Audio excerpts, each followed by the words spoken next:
Welcome to Lensing Wren with me, Neil Oseman, Director of Photography. This is the third in a 5-part series where I'm breaking down the creative choices made in the cinematography of each episode. If you haven't seen the show, click the annotation link and check it out. Now, last week I talked about how I lit the living room in Wren's house. For the bedroom, I'm using a lot of the same techniques.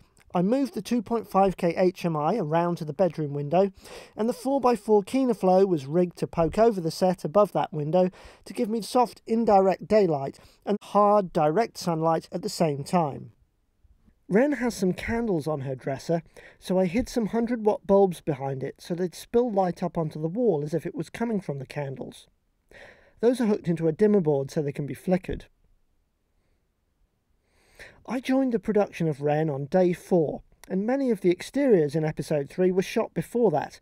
The main difference I notice is that the scenes shot without me don't use smoke. Smoke is very important, particularly in period and fantasy, because it adds texture and age to everything. That constant movement of smoke through the frame brings everything to life and stops the set from looking like a set. A bit of info on the grip equipment we used on the show.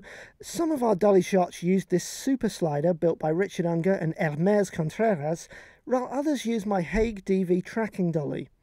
For Steadicam shots, B-cam operator Richard Roberts used his little rig. Regarding aspect ratio, I've found that the best way to choose your ratio for any project is to look at the shape of your main set. I've done a couple of projects with tall, narrow sets that just didn't work in 2.35:1. We were always seeing off the sides.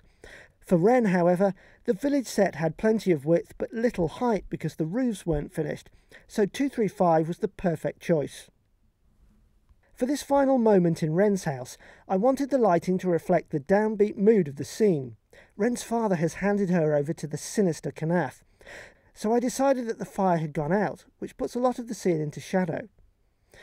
Dagron is lit here by a Kinoflow with tungsten tubes jammed into the corner of the room, motivated by candle sconce. The warmth of this contrasts nicely with the fake daylight on the commander. We positioned the HMI outside the living room window so that the commander would lean down into it, giving him a hard sidelight. Check out my accompanying blog post on neiloseman.com for lighting plans and further info. That's all for this week, but tune in next week for episode 4.